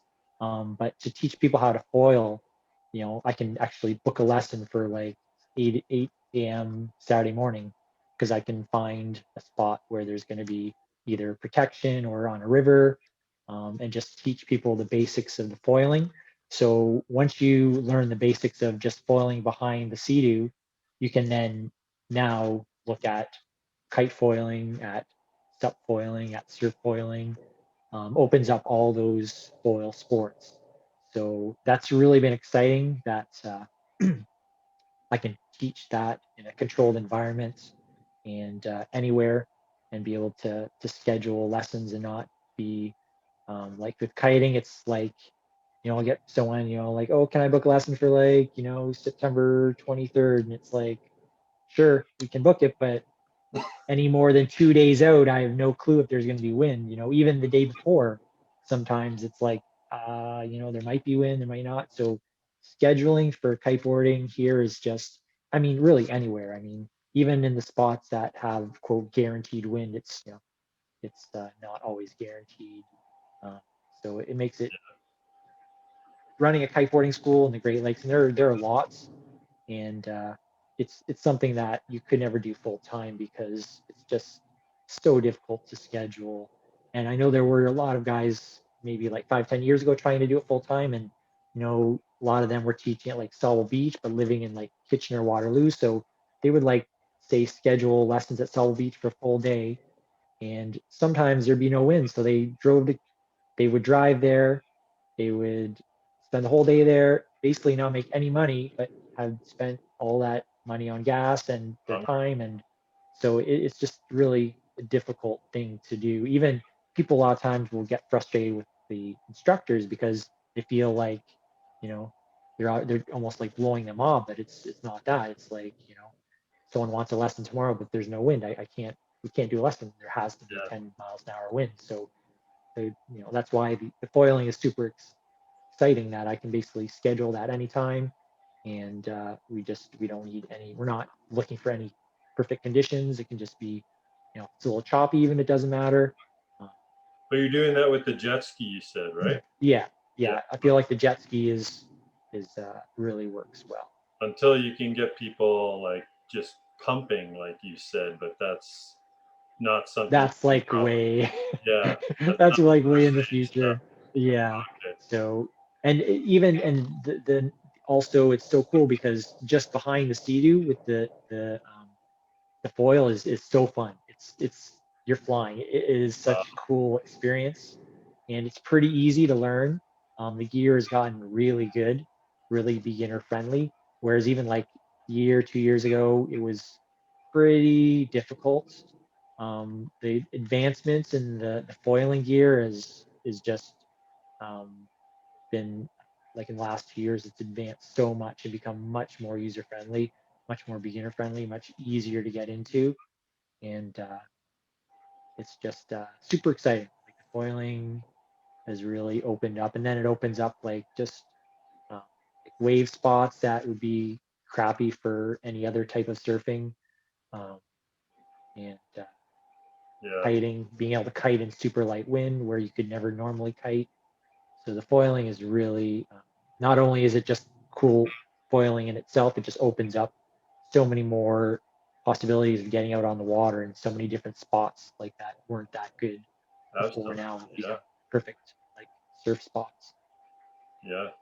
I've been teaching stand-up paddleboarding and surfing every Saturday for the entire How fall. did your, I know you did those retreats in Kincard. How did those go? Yeah, they're going fantastic. Yeah, that's what Awesome. I'm referencing. So we do, Yeah. basically half a day of sup and then half a day of surfing. And every Saturday it's a gamble whether there's going to be waves or not. And we've had more flat days than wave days. And I tell you, Right. no one has left disappointed. Like everyone is stoked. Mm. Even the flat water session, I'm actually blown away by how much fun people are having. And just the desire to come back. It just kind of, wets their whistle a little bit. They get that, especially with these sup boards with a lot of Mm. volume and a bit of a push. I mean, you'd get people standing on a board going a couple feet. I mean, that's surfing for them. So Right. it's awesome just watching people get stoked. I think that's stoking me more, just being a part of that. Right. So, and you, man, you're like teaching people how to fly. I mean, I gotta try that out, man. You got me sold. Like I said, I'm a bit afraid of heights, but I like that speed element and the idea of just being surrounded by chaos, like all those waves and somehow navigating through it. That sounds quite cool. There's an appeal there. The foiling is weird because the foils have gotten really big, so the wings under the water. Um, they've gotten so big that like you're only going like 6 miles an hour. So the boat, like, so I've got the Sea-Doo set at like 6 miles an hour. As soon as I hit 6, 7 miles an hour, that's when you lift up. So it's very like easy because you're going so slow. There's not like wakeboarding. I don't know if you ever like wakeboard or water ski, like you're going pretty fast. You're going, 50, Yeah. the boat's maybe going like 12, 15 miles an hour, which when you're learning seems really fast. But I'm literally, especially I've been teaching on a sup foil board. So they start on their knees. So you basically, when the Sea-Doo is just starting, they're just on their knees holding onto the rope. I give a little bit of gas. They just slowly stand up. So you basically just like get up like off your knees and you're just standing there going 3, 4 miles an hour. And then I just slowly get faster, faster, and like 6, 7 miles an hour, like literally like jogging speed. That's how fast we're going. Wow. And that's all the speed you need because the foils have gotten so large and so they have so much lift that you can go that slow. So like I don't know, there used to be this thing called an air chair, there, which is like the origin of like the whole like Oh foiling yeah, thing. I know about this. Yeah. So the air chair was so sketchy and the foil was like tiny, so you would have to go like 15 miles an hour. So to get up on foil, you'd have to be going so fast, and then if you wiped out, it was like crazy. But picture you're going 7 miles an hour. So when you wipe out going 7 miles an hour, like you just like fall off the board. So it feels very safe, very easy um, to Well, I've do, seen and these like foil like sailboats, and I mean these things have yeah, opened up a lot. I'm excited to see what else people start foiling on eventually. yeah, Lake Erie yeah. foil, or yeah. So I before saw we go, someone talking about like actually like basically just having where you just are on a foil and you're just like attached to the foil. Like there's no board trying to like come up with some like human weird thing like foiling, that. Yeah. yeah, human foiling, hood ornament foiling, yeah. So, dude, before I let you go here, you got any advice for anybody looking to get into the sport of kiting? Yeah, you definitely want to take a lesson. The main reason to take a lesson, not only to, of course, learn the basics and be safe, is that like your instructor will have all the proper gear. The issue is that the gear that you need is very specific to the wind speed. So you would literally, to cover all the wind ranges, you need like $5,000 to $10,000 worth of gear to make sure that, like, surfing, like no matter what, you can go on like a fun board, but kiting is very specific. Like, when you get good at surfing, of course, you got a short board. When it's good, you got like a long board, you got foamy, you just have fun. Like you've got more than one board, of course, but like kiting, you basically from the get-go, you have to be like, you have to have specific gear for the conditions. So basically, you would have to like have a ton of gear or not have the right gear to start off with. So like having to go, so if you're going to take a lesson from an instructor, they'll have all the beginner gear and then have the right gear for the wind speed, which is really important because kiting is dangerous. There have been a lot of fatalities. Even still nowadays, there are some fatalities. Just weather's unpredictable. You're out kiting, thunderstorm, squall wind comes in, and guy gets lifted, thrown into a building. Like Wow. you have to, that's why like kiting, you have to be very aware, especially to have an instructor who's aware of the wind and knowing the local conditions, because there are certain weather conditions that aren't favorable for kiting, where like I might show the beach, it's windy, but I just know that those conditions are unstable and it's just not safe to kite. Yeah. So why So not it's take a really important. lesson with Canada's first kite school and kite instructor? I mean, there's a lot of great schools around. So I wouldn't say just push me, but there's like, especially it's Detroit. There's like 4 kite schools in Detroit. Detroit is actually has a really big kite scene because Joe and I, like, from 2000, were really pushing the sport, and it's cool. Nash really saw that. They were like, well, you know, we can push kiting in Maui and all these like exotic beach locations, but like they want to push it in like Detroit, they want to push it in like Chicago, like these places, people that have money, they're looking for stuff. They figured that that was really the places where kiting could take off, where we don't get super awesome conditions, but they're perfect for learning and you can progress. Um, Just don't so try kiting across that Detroit River, man. You illegal immigrant. they will not like that. Build a wall you'll just run into or something. Uh, Actually, you should. If you type in like Detroit River kiting, you'll probably see a couple of my videos. There's one okay. from like 2001. Actually, I had the Coast Guard come behind me, and they were like, it's funny in the video. It looks like they're like trying to arrest me or like, I mean, they were just like curious. They're like, dude, they're like, what are you doing? They're like all like asking me quite. I'm like trying to ride, and they're like, wait, we got another question. I'm like, I'm trying to ride here. Wow. They were just, and actually once I was kiting. So where I ride, the Renaissance Center, the is like right there. And um, the one day I actually was kiting there, and I put my kite in the water, and I was in the water for like a long time. I couldn't get my kite launched, and my board got away from me. So I was in the water for maybe like 10 minutes.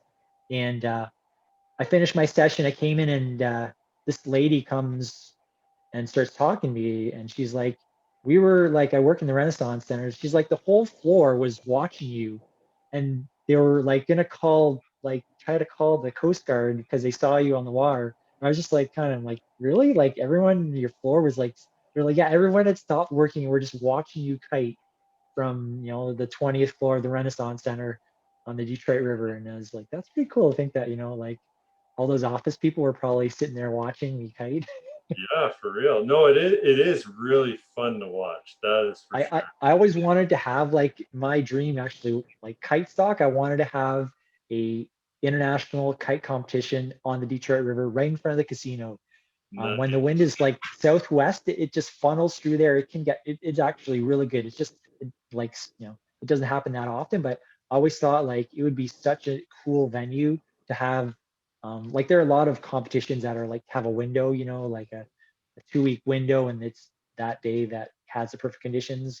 I'm like, we could totally do that in September. We had a 2 week window. We could definitely find one day in that 2 week window that would have the perfect conditions and, get a bunch of pro riders and like, it would like, Sure. people would just be, it would be such a show. If there was like 50 pro riders, like out just ripping around, jumping 50 feet right in front of the Renaissance Center there, like that would be huge. And that's been my dream. Actually, I wanted a kite stock to actually eventually turn into like something on the Detroit River. For Once we sure. almost did, we almost got everyone to drive there, but a lot of guys were worried about the river Love it. and issues. Set up the Guinness World Record for highest kite jump over the Ambassador Bridge. Another spot that we ride in Sarnia, under the Blue Water Bridge, is a really awesome kite spot. Okay. And it's so weird though, because we actually ride underneath the bridge there, and it feels like your kite when you jump sometimes is going to catch. But if you're actually watching, it's like there's like 100 feet. But it's weird when you actually are riding under the bridge and you jump, you feel like the kite is going to catch the bridge, the Oh, underside wow. of the bridge. But it's like when you watch from it's like not even close. But it's bizarre how that when you are riding there, it feels like the bridge is like right there. It's a Yeah. cool spot. It's like being Because up the on a current, diving board, you feel like you're so much higher than you actually are. yeah, Yeah. but that's another amazing spot. Like we have all these like bizarro like spots that are just amazing. It's really narrow underneath the bridge in Sarnia, and you have all of the water of Lake Huron coming in there. So there's a ton of current. Like there's current on each river, but it's even stronger. It's like maybe, I don't know, I think it's maybe like 6 or 7 knots there. So what happens is when you get a really strong south wind, you get the wind waves and you actually get standing waves in the river. You can get these like chest to head high standing waves in the river, like just down from the bridge, and you can literally just like slash these like standing waves while you're it's just an amazing spot. Another little weird wave that we have. All you need is wind, water, and courage, right? And you're golden. Yeah, Wow, man. but we'll have to get you out snow kiting this Snow, winter. You're in the snow belt. You're literally gonna have like 5 feet of snow in January, so you're gonna need to do something. dude, I'm down. I can't do normal snowboarding because I'm too afraid of the lift going back up the hill. Oh yeah, So count me in for some snow kiting. That sounds like a great awesome. time. Broke my Yeah. ankle on a toboggan. I'm sure I'll do real great snow kiting. The cool part, like snow kiting is pretty cool because you don't need a lot of power. You can basically, because picture like on the water, you need to like get pulled up out of the water and get going. But on snow, you can basically just be standing there. You just dive the kite and you just like start going. Especially with skis. Skis is actually way easier, and it's so easy. Like a couple years ago, I really was promoting the snow kiting when we used to get snow. Just the last couple Yeah, years, it's been really. so hard because we haven't had Yeah. much snow down here. But there are many lessons at like 2 hours. I could go from like person's never even flown a kite to like ripping around in like 2 hours, which is Wow. just amazing that it's that easy to learn. Do you ever pull Water people kiting. on a ski-doo the same way you do on a sea-doo? Um, what I do is I would tow my kids. Actually, I have a couple cool videos of me towing my son behind me on his snowboard. So I'm kiting and I just have a little like a rope for my sea-doo, like a 10-foot rope. He's holding on to the handle and I'm just towing him around. It's super fun. Oh, There's tons man. of videos out there too, guys doing it. Awesome. So that's the other, to be able to like tow someone with the kite while you're riding too is pretty neat. Yeah, really. Yeah. Kai, I know you don't think your dad's that cool, man, but hey, you got a pretty wicked childhood, buddy. Trust me. Yeah, my daughter used to be really into the water, and the last couple of years she hasn't really like we've a couple times she's been with us at Kincard and she didn't really want to go in the water or do anything. So I'm hoping she comes around because she Uh, was actually like our crazy one when when she was like 1 2 years old. She would like she would be like on the couch and like just jump and like into my arms, like not even like we're not even ready. Like she was like the wild one. Everyone's like, yeah, oh, she's gonna be your kite surfer. for sure. So I'm hoping she comes around and starts. But last winter I had her. She's really good skier. So we try to get up to Blue Mountain like as much as we can in the winter, just to Yeah. something to do. Like, the kids, being they're 11 and 13. It just, down here it sucks. We don't get much snow, so there's not much to do. So, it seems like most of the winter, it's like, what is there to do? Like, be on your device. So I've been trying to get the kids, like, we had season pass at Blue Mountain, and pretty much, every weekend that I didn't have hockey, we'd go to Blue Mountain and get up on the hill. It's just so nice up there with snow. It just, what it's like down here. It sucks in the winter when there's no snow on the ground and everything's just brown, and there's nothing to do. So it's nice to get up to the snow belt, your Absolutely. area of the country. Oh yeah, I'm above it now, man. No more Leamington, Florida-like winters. Scott, it's Yeah, it's yeah, bad things. yeah, absolutely. Well, dude, hey man, it has been awesome talking to you, bro. And Definitely. I've learned a lot about kiting, and can't wait to get back out there with you soon. And yeah, I'm gonna give this a shot eventually. Awesome. Spin. Yeah, anytime especially when you come back into town, All down right, dude. into Essex County, let me know. Right on, man. Yeah, it's getting a little too cold for beers in my sister's backyard like last time, so we'll have to go out, hit the fields. Uh, All right, dude. uh, Thanks, man. And I don't have to yes, tell it was you, a pleasure. dude, but I want you to stay stoked, bro. Awesome. Same. Later. See you, Derek.